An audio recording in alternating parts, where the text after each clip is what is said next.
Welcome back to TaraElla and Friends. Today, I want to revisit my thoughts on the topic Are Trans Women Women, which I first talked about briefly around 2 years ago. With the help of my friend, the clarifier, let's see if we can untangle the many aspects of this question.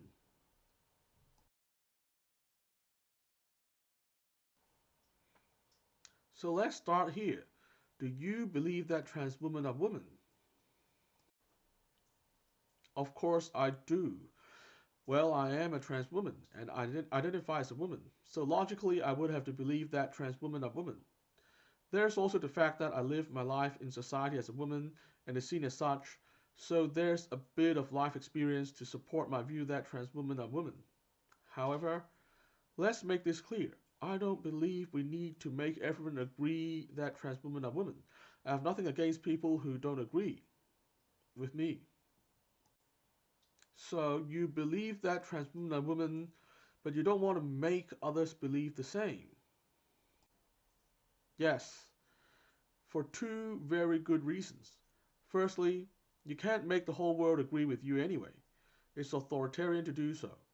As a moral libertarian, my political goal is that everyone has equal and maximum moral agency, and that of course includes every individual making their own minds up about things, using their own independent thinking.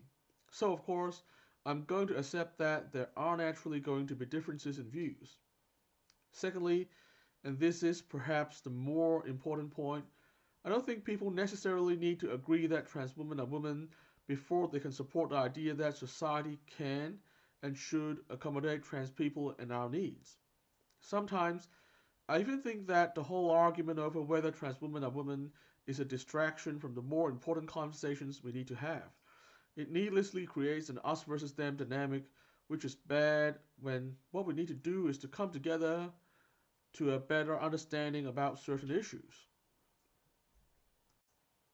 When some people oppose the idea that trans women are women, they do so on the grounds that trans women are biologically different to genetic women. How would you answer this?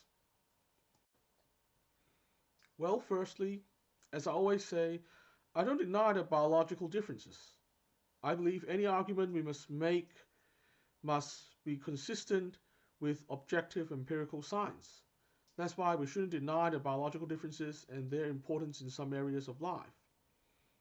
When I say trans women are women, it isn't an absolutist statement or anything like that. It simply means trans women identify as women, we live our lives as women socially, and we would like to be treated as women socially wherever possible. Now, that doesn't mean we need to deny any biological differences, or the need to take into account and accommodate those differences in certain areas of life.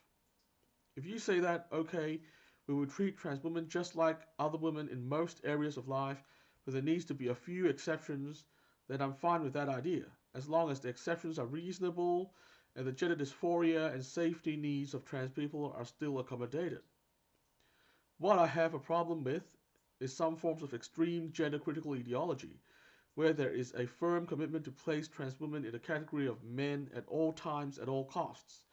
This is not science, but rather neo-Marxist or pseudo-Marxist ideology, and the application of this ideology can harm trans women in many areas of life.